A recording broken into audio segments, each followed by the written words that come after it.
Hello， 大家好，欢迎收看最新一期节目，我是小渊。遇上白马王子，这是很多灰姑娘梦寐以求的爱情。今天这起案件的两个主人公，就真的把童话搬到了现实。不过相比较于童话，两个人的故事却多了一些情节，白马甚至变成了红马。案件内容发人深省，制作不易，希望大家看完后长按点赞键支持一下。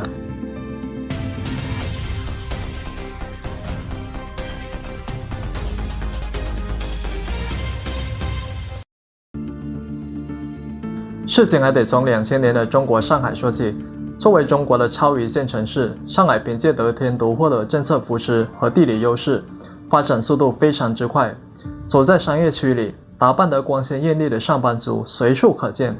看到眼前的繁荣，16岁的女孩傅薇薇就感觉自己来到了新世界。她心里不停感叹，大城市就是不一样，不像老家，连条路都是坑坑洼洼。可上一秒的兴奋，下一秒就变成了落差。因为刚从老家来到上海，傅薇薇人生地不熟，得赶紧找一份工作，因为手中的钱已经所剩无几。来到人才市场，傅薇薇扫视了许多招聘启事，可大多数工作都有学历要求，本科以及以上学历。而对于求职的大学生来说，这几个字是再正常不过的事情，可对于只有高中文凭的傅薇薇来说，这却是令人窒息的要求。因为没有足够的学历和一技之长，傅薇薇能选的工作岗位也就那么几种：服务员、流水线或者销售。前面两种工作强度不但很大，甚至可能被人呼来喝去。而反观销售类工作，不用日晒雨淋，也不用日夜颠倒。所以在走进街边的一家服装店后，傅薇薇成为了一名女销售。春来冬去，时间一晃就是9年。在这9年内，傅薇薇也尝试了其他种类的工作。她凭借丰富的销售经验和老练的识人本领，2009年，傅薇薇成为了国外时尚品牌 Nest 的销售员。可让傅薇薇没有想到的是，就是在这一站，她遇到了人生中的白马王子。而这一年， Nest 集团派遣高管迈克尔·辛普森到上海工作，负责运营和拓展远东市场。完成报道后，迈克尔的第一站就是集团旗下的实体店。因为那时电商还没有兴起，所以集团的主要销售渠道中，实体店就占了一大半。而就是在这次巡查时，他遇到了傅薇薇。傅薇薇出色的能力让他印象深刻。那在一来二去中，两人便逐渐熟络了起来，甚至很快就结了婚。很多人觉得不可思议，因为傅薇薇外观条件非常普通，家庭条件也很一般。父亲在湖北老家修自行车，母亲则打零工，家中还有个哥哥，整个家庭的收入非常的微薄。这也是傅薇薇高中后就辍学的原因。而反观迈克尔，父亲是跨国企业的高管，一家人的学历和生活水平那都是碾压傅薇薇。而如此大的差距之下，两人为何还能走到一起呢？也许真的是因为爱情吧，而且是灰姑娘遇上白马王子的那种。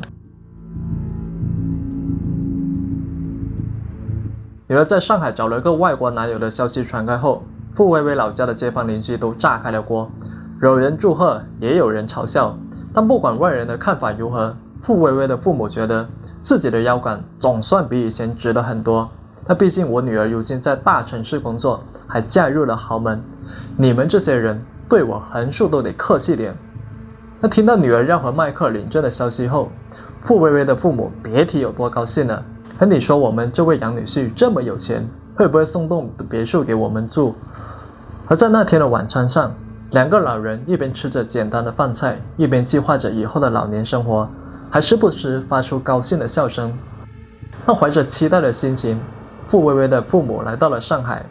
可让他们失望的是，这位杨女婿不但没有给他们买房子，甚至连入乡随俗的彩礼钱都没给。那举行结婚时住的房子还是公司暂时提供的，那这让他们觉得很没面子。婚礼举行没多久后，两个老人就骂骂咧咧地回到了老家。那这下真的是嫁出去的女儿泼出去的水。结婚后，傅薇薇持续的销售工作，成为了全职的家庭主妇，还经常在 Facebook 分享动态。今天去逛街，明天去 SPA， 后天去露营，那小日子别提有多舒服了。2011年2月13号，傅瑞瑞发了一条推文，上面写着 Like the father, like the son， 翻译过来就是这孩子长得像他爸。那文字下方呢，还附带了一张儿子杰克的照片。从照片来看，杰克露出了微微笑容，一只小手放在后面，另外一只小手插进裤兜，他长得非常的惹人疼，也非常的喜气。然而6年后的2017年，迈克尔的父亲伊万突然收到了消息，他被告知他的儿子迈克尔遇刺身亡。他看到这条消息，迈克尔的父亲觉得非常荒唐，这离愚人节还有11天呢。他因为工作繁忙，迈克尔父亲很快就忘记了这条消息，直到5个小时后，他另外一个儿子安德鲁打电话过来，证实了这个消息。伊万这才放下所有工作，马上买了从英国飞往中国上海的机票。而让他无比震惊的是，杀害自己儿子的人居然是儿媳妇。所以问题来了，傅薇薇为何会突然杀害自己的丈夫呢？这中间究竟发生了什么事？让我们把时间往回倒。根据迈克尔父亲的说法，随着儿子和儿媳妇两人长时间的相处，他们的矛盾越积越多。对于儿媳妇傅薇薇来说，她玩心很重，喜欢以自我为中心。两人婚后第一次返回英国过圣诞时，儿媳妇一直低头玩手机，根本不和家里其他人沟通，这让儿子迈克尔觉得非常生气。他觉得妻子不够成熟，也不够礼貌。你说咱俩第一次回英国过节，那就算你不是社交宠儿，那你最基本也得表现得热情一点，而不是像个木头人呆呆坐在那里。大概是从这以后，傅瑞瑞和丈夫的关系便开始破裂。到了2013年，小女儿爱丽丝出生后，两个人的感情已经名存实亡。那因为不想和妻子吵架，迈克尔便把注意力完全集中到了2个孩子身上，他彻底把妻子打入了冷宫。而这番冷暴力更加惹恼的傅瑞瑞，就如俗话说的，老娘要你这男人有何用？结婚6年后的2015年，迈克尔正式提出离婚，可傅瑞瑞坚决不同意，因为丈夫要和她争夺2个孩子的抚养权。在争执不下之际，迈克尔就带着2个孩子直接从家中搬了出来。在分居协议中，两人约定，丈夫暂时负责抚养2个孩子，妻子呢有定期的探视权。分居之后的迈克尔心情似乎开心了很多，经常带着2个孩子玩耍，并把照片分享在推特上。在与妻子分居期间，另外一个女人走进了迈克尔的心扉，她就是也在公司担任高管的林月秋。相比较于傅薇薇，林月秋可以算得上是个大家闺秀。此前在英国留学，熟悉中英文化，上得了厅堂，下得了商场。迈克尔告诉月秋，自己已经和傅薇薇结婚，但目前两人正处在分居状态，并且正在办理离婚手续。按照中国的法律，夫妇间只要因感情不合问题分居2年以上，那法院呢就会在原则上支持离婚。虽然离婚手续是进行时，但对于来自英国的迈克尔来说却是完成时。他把林月秋接到了自己家中，开始让她与2个孩子相处。而林月秋也的确没让他失望，跟傅薇薇吵了这么多年的架后，迈克尔终于找回了男人的地位以及家庭的和谐。可这份甜蜜蜜的感觉还没享受多久，悲剧就发生了。2017年3月18号星期六，按照约定，迈克尔把2个孩子送到了傅薇薇住所，以便让他们和母亲一起过周末。他随后便把林月秋接到了自己的家中，想趁此机会过下2人世界。他毕竟有些事情是不能被小孩子看到的。他到了星期一上午，由于迈克尔需要上班，所以由傅薇薇负责把孩子送回迈克尔住所。那结果这一送就把迈克尔送到了千里之外的耶稣那里。因为傅薇薇在客厅的沙发上发现了一个女士挎包，一般的女人看到后也许会猜测，那这是不是丈夫送给自己的礼物？可对于正在分居的迈克尔夫妇来说，就完全不是这么回事了。看着眼前这个女士挎包，傅薇薇大脑里只有4个字：出轨和情人。当傅薇薇拉开挎包一看后，心里的满腔怒火直接就被包里的一些不可描述的东西点燃。傅薇薇一边假装若无其事的离开，一边马上联系了2个好友，今晚一起抓小三。在苦等几个小时后，时间终于来到了晚上8点，傅瑞瑞把车停在迈克尔房子附近，和2个朋友一起待在车上。他确认林月秋和迈克尔回到住所后，3个女人就直接冲进了屋内。出来，你这个不要脸的女人，老娘总算逮住你了。他面对突然到来的3个女人，林月秋脑子一片空白 ，What happened？ 可还没等他反应过来，他的头发就被傅瑞瑞揪在手中。傅瑞瑞从包里掏出和迈克尔的结婚照和身份证，对林月秋吼道：“老娘才是正宫，你这哪来的小三，敢勾引别人的老公，你要不要脸啊？”而在训斥的同时，傅瑞瑞2个好友还拿起手机准备拍下，然后在网上曝光。听到吵闹声后，迈克尔冲了出来，大声训斥了傅瑞瑞3人。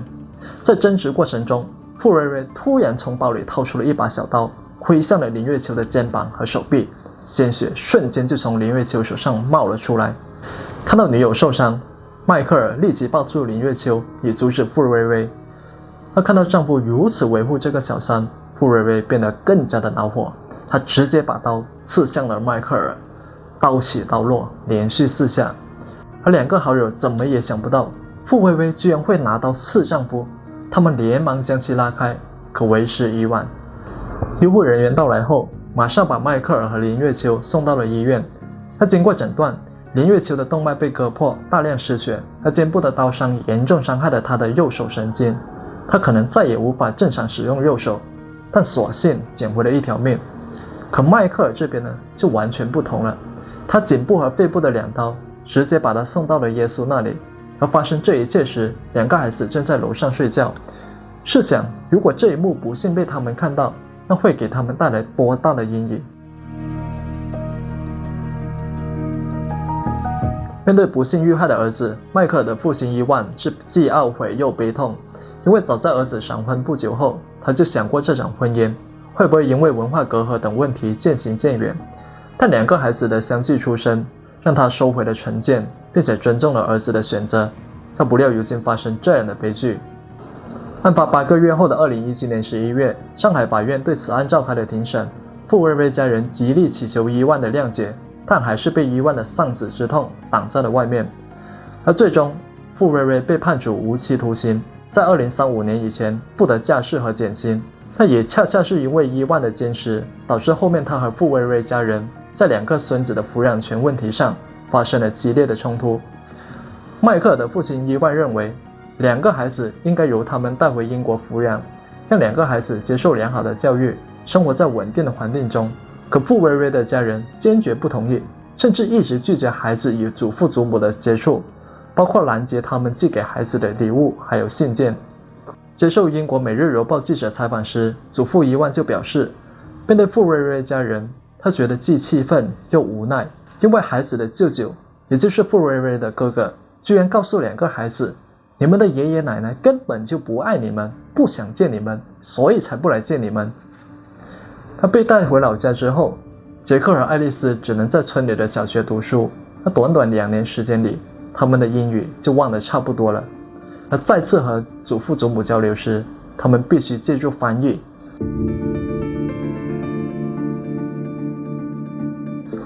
因为实在放不下2个孙子，祖父伊万最终选择了让步。他委托中国的律师告诉孩子的舅舅，如果他们交出抚养权，那他们愿意放弃一切赔偿，甚至出具可以让傅瑞瑞减刑10年的谅解书。